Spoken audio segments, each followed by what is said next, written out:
Baik teman-teman, saudara-saudara kekasih, selamat malam dan shalom.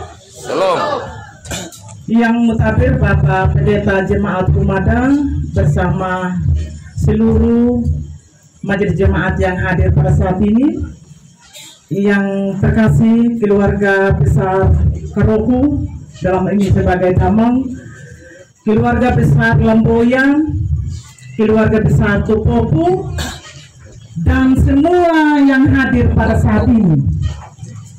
Pertama-tama patut kita bersyukur kepada Tuhan yang atas perkenanan dan kehendaknya hari ini kita boleh bertemu di tempat ini, bukan secara kebetulan atau rencana kita manusia semata-mata, tetapi lebih daripada itu adalah kehendak dan rencana Tuhan bagi kita sekalian.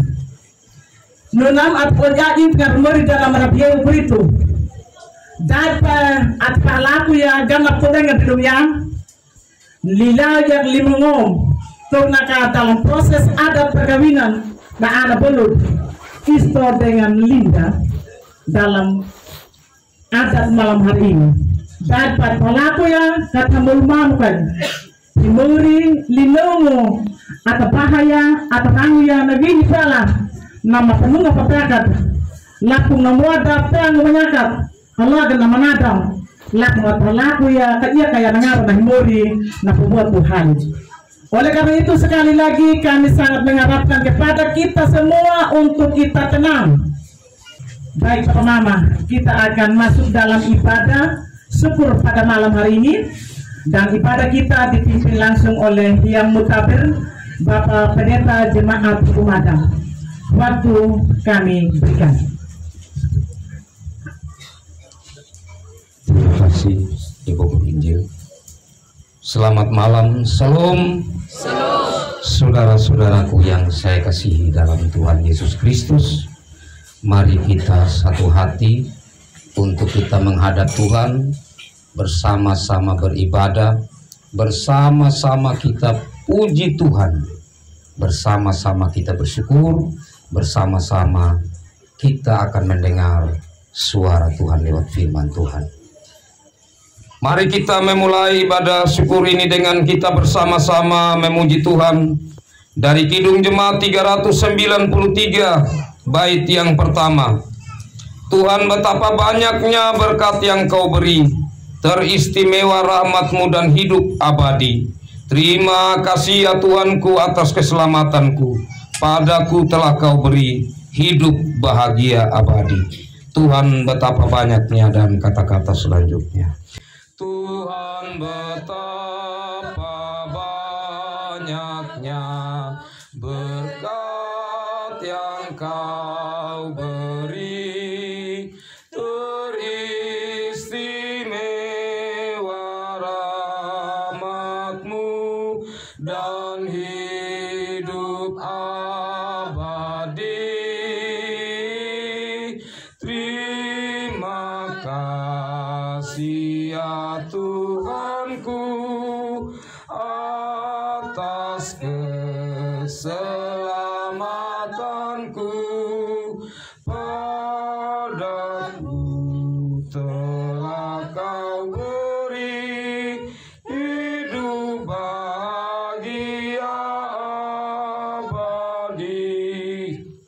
Mari kita berdoa.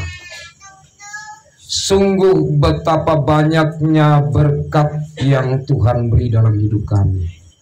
Karena itu selayaknya lah setiap waktu dalam hidup kami ada ungkapan syukur yang kami naikkan ke hadapan hadirat Tuhan. Terlebih-lebih dalam momen urusan adat perkawinan hari ini, Tuhan mempertemukan kami, keluarga besar Tupopu Hupumada, Kadoku Wehura, ada bersama-sama di sini untuk kami mengurus, untuk kami memperjuangkan cinta yang dibangun oleh anak-anak kami, dan kami mau melandasi akan pertemuan adat ini dengan memuji Tuhan, dengan beribadah bersama, dengan mendengar suara Tuhan. Bapa di sorga, sebentar lagi kami akan mendengar sabda. Kami mohon Roh Kudus Tuhan melingkupi kami. Baik hamba-Mu yang saat ini akan memberitakan sabda-Mu. Kami semua yang mendengar merenungkannya. Sehingga firman-Mu ini kami mengerti, menjadi pegangan, menjadi panduan di dalam hidup kami, terlebih khususnya dalam urusan adat hari ini. Mari Tuhan datang dan berfirman-Lah. Kami membuka diri kami untuk kebenaran firman Tuhan tertabur dalam Yesus Kristus, firman hidup, kami berdoa. Amin. Kekasih-kekasih Tuhan, ada dua bagian firman Tuhan saya bacakan bagi kita. Bagian yang pertama dari Kejadian pasal 1 ayat 28. Kejadian pasal 1 ayat 28, demikian bunyi sabda Tuhan.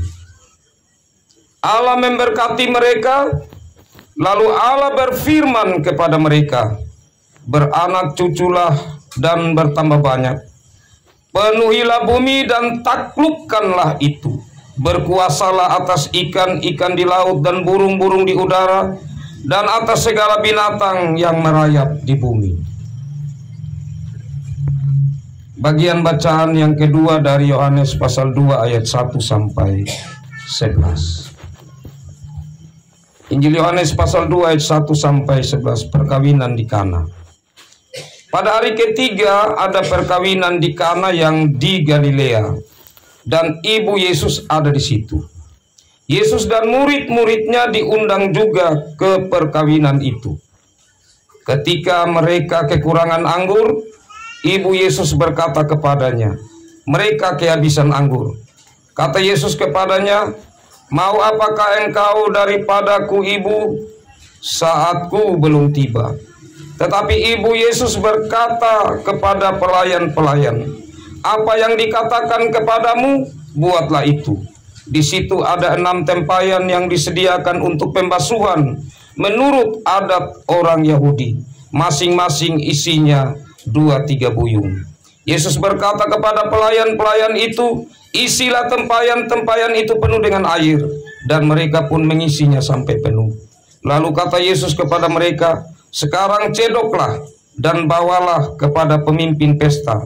Lalu mereka pun membawanya. Setelah pemimpin pesta itu mengecap air yang telah menjadi anggur itu, dan ia tidak tahu dari mana datangnya, tetapi pelayan-pelayan yang mencedok air itu mengetahuinya. Ia memanggil mempelai laki-laki dan berkata kepadanya, setiap orang menghidangkan anggur yang lebih baik dahulu, dan sesudah orang puas minum, barulah yang kurang baik. Akan tetapi engkau menyimpan anggur yang baik sampai sekarang.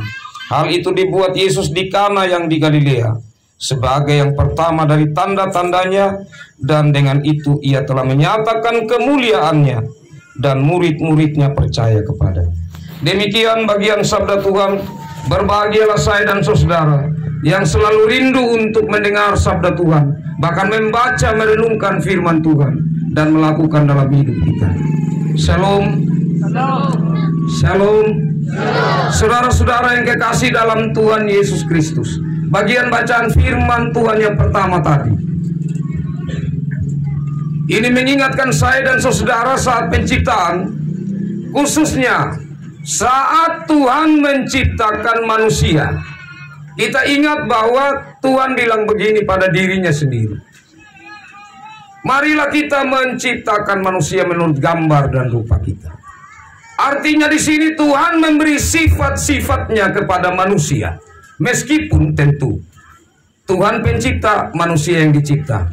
Yang pencipta tidak terbatas, yang dicipta pasti terbatas. Jadi yang diberikan kepada manusia pastilah terbatas.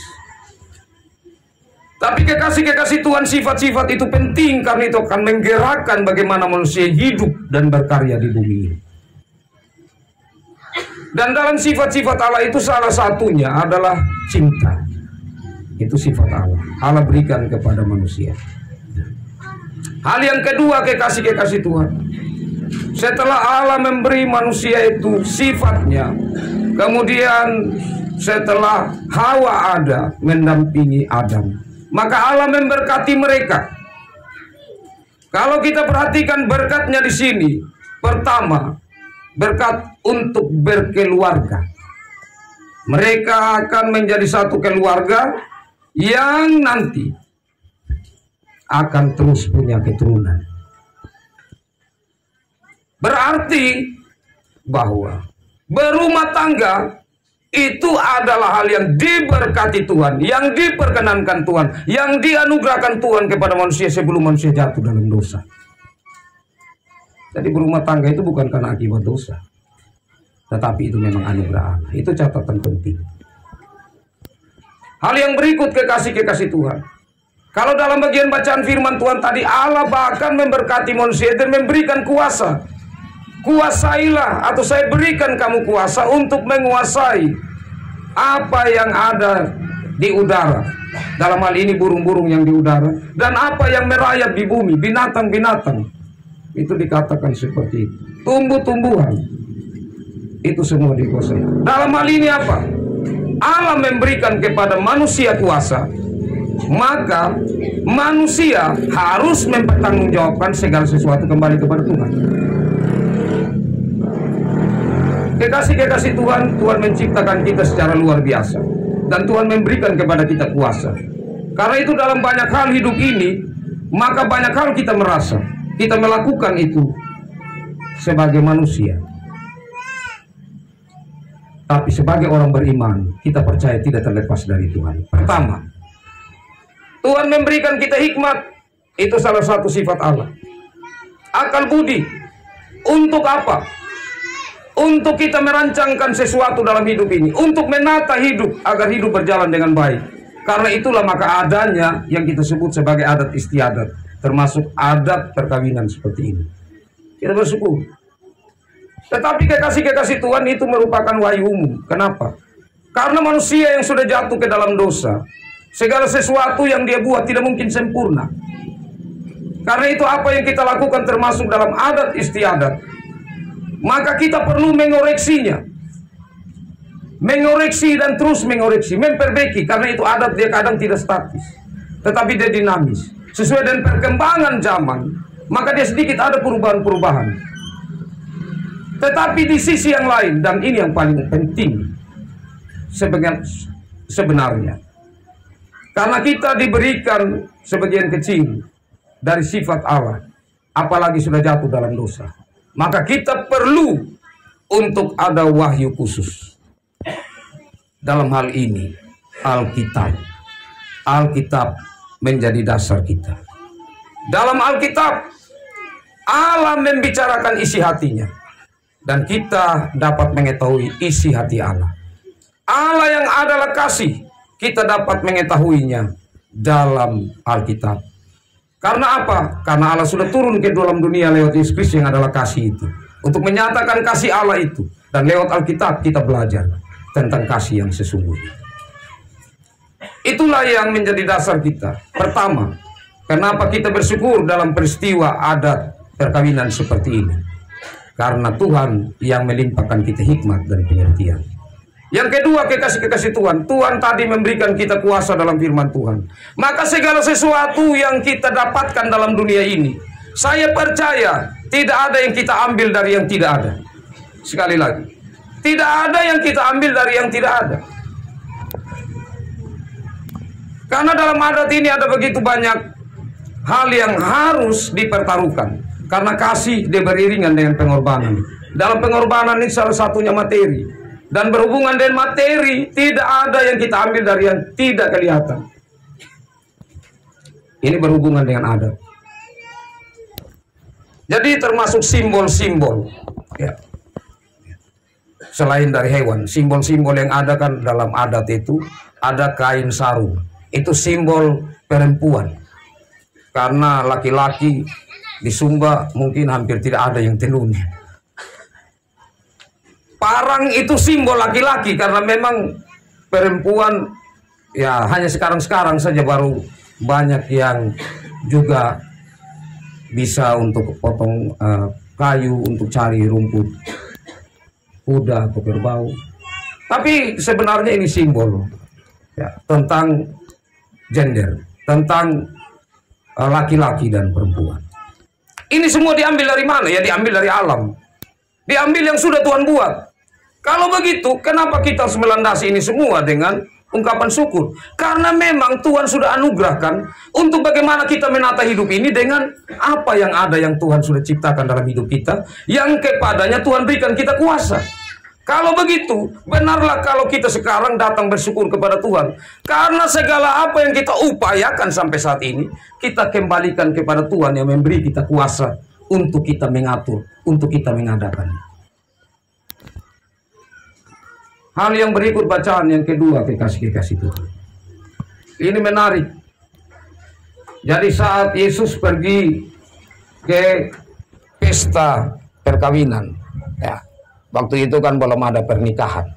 Waktu itu yang ada adat perkawinan. Jadi di sana kalau sudah jelas, ya maka mereka akan mengadakan acara seperti pesta begitu ya. Tapi pestanya itu bukan hanya 1 hari. Bisa 2-3 hari. Kalau di zaman perjanjian lama, kalau kita baca cerita tentang Yakub di rumah Laban, waktu Laban serahkan Lea, itu Laban bilang engkau harus dulu 7 hari buat ini acara. Ya, Laban sampaikan kepada Yakub. 7 hari. Entah lagi waktu sudah di perjanjian baru berapa hari. Tetapi yang pasti lebih dari 1 hari. Karena lebih dari 1 hari, maka ada kemungkinan terjadi kekurangan, apalagi kalau keluarga menengah. Jadi kekurangan anggur. Ibu Yesus datang kepada Yesus. Yesus, ini ada habis anggur. Ya, banyak yang tafsir Ibu Yesus waktu itu jadi kepala dapur. Ya. Tapi karena tidak disebutkan, kita juga tidak perlu jauh ke sana. Tapi yang jelas itu keluarga. Tidak mungkinlah Ibu Yesus ini bisa tahu masalah di belakang dan datang untuk mengatasi kalau bukan keluarga. Ada kemungkinan besar bahwa di sana, di Kana yang jaraknya sekitar 16 kilo dari tempat tinggal Yesus, ya, tempat tinggal Ibu Yesus Maria, itu keluarga mereka. Dan kekasih-kekasih Tuhan, apa jawab Yesus? Kalau yang bagian bacaan kita tadi cukup halus, karena kita Indonesia, ketimurannya, ya, sopan santunnya termasuk di dalam berbahasa. Apa urusanmu dengan saya, hai ibu? Kalau dalam bahasa asli itu dia katakan, apa saya punya urusan dengan hal ini perempuan? Atau apa urusan saya dengan ini wanita? Agak lebih, tapi waktu itu hal yang wajar ya. Kalau di konteks mereka membicarakan seperti itu. Nah, kekasih-kekasih Tuhan, mungkin orang lain akan bilang, wah ini anak yang kurang ajar ya. Tapi kan tidak mungkin ya, kita lihat konteksnya benar, baru kita akan mengatakan sebenarnya Yesus itu bertindak ya, kalau dalam konteks oke itu wajar. Saat Yesus mengatakan, apa urusanmu dengan aku, hai perempuan? Belum waktunya. Kenapa sampai Yesus mengatakan hal ini kepada ibunya? Karena Yesus mengetahui isi hati dari Maria. Kita ingat kekasih-kekasih Tuhan, bahwa Maria saat malaikat Gabriel menyampaikan bahwa dia akan mengandung seorang anak yang adalah Yesus Immanuel, maka Maria menyimpan hal itu dalam hatinya. Dan bayangkan Bapak Mama, 30 tahun Maria menyimpan itu. Karena peristiwa Yesus mulai melayani dan mujizat pertama dibuat, itu usia 30 tahun. Jadi peristiwa di Kana, Maria ini menyimpan hal yang disampaikan malaikat selama 30 tahun. Dan ini saatnya, pas ada kekurangan anggur, saya harus menyampaikan bahwa dia ini bukan orang biasa, bahwa dia ini adalah Mesias, bahwa Yesus ini anak saya ini adalah orang penuh kuasa, dan sebenarnya dia benar-benar adalah anak Allah. Yesus mengetahui itu. Jadi Yesus bilang belum saatnya. Kan Yesus melihat motivasi dari Maria. Kenapa belum saatnya? Karena ini berhubungan dengan anggur. Hal yang sangat istimewa. Karena anggur berhubungan dengan darah Yesus. Yesus bilang masih jauh. Masih kurang lebih 3,5 tahun lagi. Baru saya akan disalibkan. Darah saya akan tercurah di sana. Makna anggur akan muncul di sana. Karena itu di perjamuan terakhir, Yesus membagi-bagi roti dan anggur melambangkan tentang darah. Tapi kekasih-kekasih Tuhan, kenapa Yesus tetap mau melakukan mujizat itu? Pertama, bukan karena Maria. Kedua, Bukan karena Yesus berhutang atau wajib melakukan itu. Ini kalimat yang penting. Saat saya dan saudara kekurangan, bukan tanggung jawab Tuhan untuk dia memenuhinya. Sekali lagi, saat saya dan saudara kekurangan, bukan tanggung jawab Tuhan untuk memenuhinya. Kenapa? Karena Tuhan tidak berhutang kepada saya dan saudara, tetapi saya dan saudara yang berhutang kepada Tuhan. Tetapi kenapa kalau Tuhan memenuhinya? Itu karena anugerahnya. Jadi kalau Tuhan memenuhi kehidupan kita, kekurangan yang kita alami, maka sebenarnya itu adalah anugerah Tuhan. Pemberian Tuhan yang cuma-cuma dalam hidup kita. Ini hal yang sangat penting. Dan di saat Tuhan mau melakukan itu kekasih-kekasih Tuhan, tentu Tuhan mau menyatakan bahwa Dia memberikan itu sebagai kebahagiaan bagi mempelai itu. Ini catatan terakhir yang penting. Karena mempelai itu tidak disebutkan namanya, dan bukan itu yang penting bagi penulis Injil Yohanes. Karena sebenarnya kisah tentang pesta di Kana itu gambaran tentang pernikahan antara Yesus dengan manusia, antara Yesus sebagai mempelai laki-laki dan gereja mempelai perempuan. Jadi kehadiran Yesus di sana mau mengatakan, dalam kekuranganmu manusia, aku akan memenuhi engkau karena anugerahku untuk membuat engkau memiliki kebahagiaan. Terlebih dari itu, engkau memiliki sukacita dan keselamatan yang kekal. Karena itu kekasih-kekasih Tuhan, dari bagian firman Tuhan ini catatan penting bagi kita semua, terutama bagi kedua anak-anak kita kekasih, bahwa Tuhan telah memberikan cinta kepada kita. Tetapi cinta kita tidak akan sempurna sebagai orang Kristen. Saya bicaraku sebagai orang Kristen, karena keyakinan kita, kalau Yesus tidak ada di dalam kehidupan kita, rumah tangga kita akan menjadi suci kalau Yesus ada di dalam rumah tangga kita. Karena rumah tangga kita senantiasa menerima pembasuhan darah Kristus, karena kita menyadari akan setiap kekurangan kita. Kalau begitu, maka jangan pandang terus menerus kekurangan dari masing-masing, karena itu menjadi masalah di dalam menjalani kehidupan bersama. Pandanglah bahwa dalam keterbatasan kita ada Kristus yang memperlengkapi kita. Itu anugerahnya, pemberiannya yang harus selalu disyukuri dalam hidup kita. Dan dalam kebersamaan kita ini tentu kita doakan bersama, karena simbol-simbol yang ada di dalam adat perkawinan ini, itu bukan saja dijalani oleh kedua anak kita, tetapi kita semua itu menyatakan simbol itu. Kebersamaan, ikatan itu lewat nanti, kalau Tuhan berkenan, maka biasanya akan ada yang kasih parang, ada yang selempang kayu. Itu simbol bahwa kita bersatu, bahwa kita bersama, bahwa kita menyatakan kasih Tuhan yang tertinggi. Dan kasih Tuhan yang tertinggi itu akan memperlengkapi apa yang menjadi kekurangan kita. Karena saya percaya setiap adat dimanapun, apalagi di Sumba ini, dia tidak akan mungkin mencapai titik kepuasan. Artinya dia betul-betul selesai, tidak. Tapi pasti ada saja yang masih kurang. Dan biarlah kita percaya Tuhan akan memenuhi kebahagiaan kita, terutama untuk anak-anak kekasih kita. Tuhan memberkati firman-Nya dan memberkati kita semua. Amin.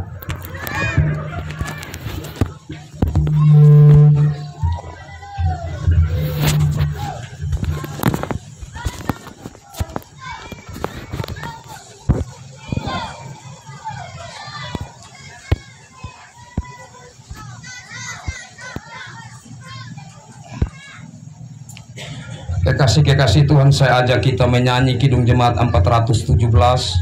Kita nyanyikan bait 3. Saya bacakan bagi kita. Ya Bapa yang rahmani, Kau sungguh mengenal yang baik bagi kami di dalam tiap hal. Setia Kau lakukan maksud-Mu yang tetap. terwujudlah semua sempurna dan lengkap. Ya Bapa yang rahmani, Kau sungguh mengenal. Ya Bapa yang rahmani, Kau sungguh mengenal yang baik bagi kami di dalam tiap hal, yang baik bagi kami di dalam tiap hal. Setia Kau lakukan maksud-Mu yang tetap. Setia Kau lakukan maksud-Mu yang tetap. Terwujudlah semua sempurna dan lengkap. Terwujudlah semua sempurna dan lengkap. Mari kita satu hati kita berdoa. Kami bersyukur kepadamu ya Tuhan untuk kesempatan indah ini. Kesempatan kami beribadah bersama. Kesempatan kami memuji memuliakan namamu. Kesempatan kami mendengar merenungkan firman Tuhan. Kami kembalikan semua ke hadapan hadirat-Mu ya Tuhan. Kami mohon Roh Kudus-Mu yang menuntun kami, agar hidup kami selalu penuh dengan puji-pujian. Karena Tuhan selalu ada dalam hidup kami. Sang Immanuel selalu menyertai kami. Dan kami juga bersyukur kepadamu untuk firman-Mu, dan kami mohon Roh Kudus-Mu menolong kami semakin mendalami maksud firman-Mu ini dan mampu melakukan dalam hidup kami, terutama dalam kami ada dalam kebersamaan urusan adat perkawinan untuk anak-anak kami Isto dan Linda. Ya Allah Bapa dalam kerajaan sorga, dalam kesempatan indah ini kami datang kepadamu dan kami mohon tuntunan-Mu ya Tuhan, hikmat-Mu, cinta-Mu, semangat dari-Mu, persaudaraan daripadamu melingkupi kami semua. Dan kami mohon secara khususnya bagi juru bicara dari dua belah pihak keluarga, Tuhan memberkati mereka yang menyampaikan apa isi hati dari kedua belah pihak keluarga. Dan biarlah dan hikmat Tuhan semuanya berjalan, dan semuanya pada akhirnya membawa hormat dan kemuliaan bagi nama Tuhan. Ya Allah Bapa dalam kerajaan sorga, kami tahu bahwa tidak mudah dalam menjalani adat perkawinan ini. Tapi kami mohon, biarlah Tuhan memberi kepada kami kekuatan, kesabaran, cinta kasih untuk melandasi perjalanan adat perkawinan ini.